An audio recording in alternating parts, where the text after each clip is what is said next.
They told us men were born to conquer, that masculinity was proven in the number of hearts broken and beds warmed, that lust was a fire to be fed not questioned. But no one warned us that a fire left unchecked doesn't just warm, it consumes. I was only 15 when I looked into the mirror and saw the ghost of a boy I no longer recognized. My skin was the same, but the eyes had darkened, cold and disconnected, not from pain, but from pleasure. The kind of pleasure that poisons slowly. I had been watching pornography for over a year, not love, not romance, not even human connection, but industrialized arousal, content designed not to reflect desire, but to dominate it, a calculated assault on the nervous system, lighting up my dopamine receptors like war zones and teaching my soul that intimacy was transaction, not truth. What I thought was awakening was actually corrosion. I wasn't becoming a man, I was becoming a mimic. And then one line changed everything. No man is free who is not master of himself. Epictetus didn't speak through a screen, he spoke through silence, and that silence hit harder than the loudest addiction. That was the day I discovered Stoicism. Not as a philosophy, but as a path out of slavery, because lust, when unchecked, is not desire, it is dependence, it is desperation, it is spiritual starvation, disguised as appetite. In the shadows of a society that profits off your weakness, I realized my mind wasn't free, it was programmed. I had mistaken stimulation for connection, arousal for affection. Pornography didn't just rob me of innocence, it robbed me of awareness. I was no longer choosing, it was choosing for me. Lust had broken something in me, not just my relationship with women, but my relationship with myself. I didn't know how to look at someone without scanning for fantasy. I couldn't sit in silence without craving escape. And yet the Stoics never asked me to suppress it. They asked me to observe it. Marcus Aurelius said, "You have power over your mind, not outside events. Realize this, and you will find strength." So I started where every transformation begins, with the truth. Not the edited version I told others, but the raw one. I was addicted to lust, not because I was broken, but because I was untrained. Not because I wanted too much, but because I didn't know where to place what I wanted. That's when I started practicing premeditatio malorum, the visualization of potential suffering before it arrives. Every night before bed, I imagined the temptation, my phone vibrating with urges, the pull of habit whispering just one more time. And I rehearsed my resistance. I practiced breathing, praying, journaling. Not perfectly, but intentionally, and something subtle shifted. I didn't eliminate lust overnight, but I built response time, a second of silence between impulse and action, a breath between the beast and the boundary. Psychology caught up with what Stoicism had always known, that addiction is not about the substance, that's about the story. The triangular theory of love taught me that healthy love requires intimacy, passion, and commitment. But porn only gives you passion, passion that burns without form, without face, without future. It trains you to hunger without context. That's why the more I consumed, the more I felt empty, because I wasn't feeding a desire, was feeding a wound. I didn't want sex, I wanted significance. I didn't want a body, I wanted belonging. But when gender is broken, when the masculine identity is reduced to dominance and performance, you're taught to seek validation through pleasure instead of purpose.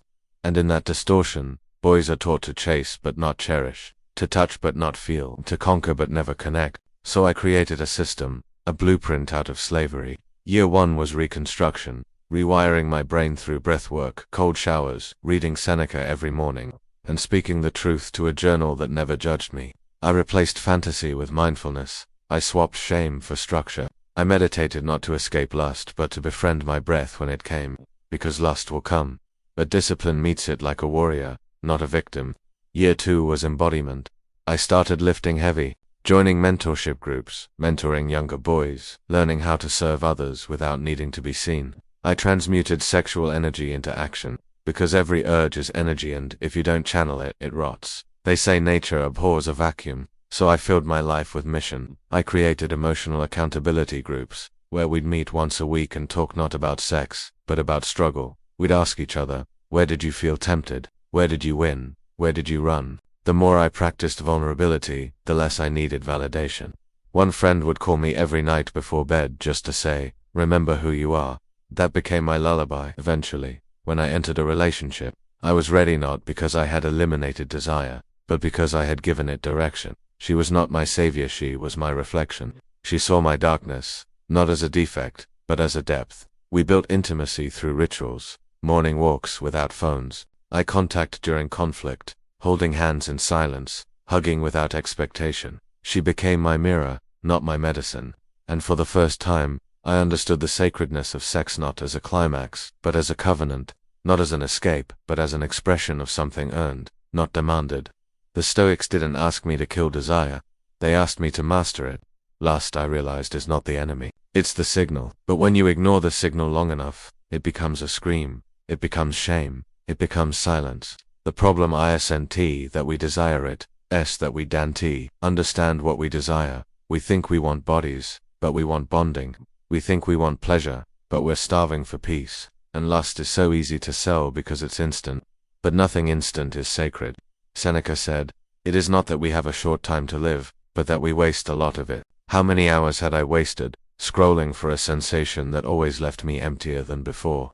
How many nights had I sold my purpose for pixels? But this isn't a message of guilt, it's a resurrection. Because if you can feel shame, you can feel change. If you can name your pain, you can rewrite your pattern.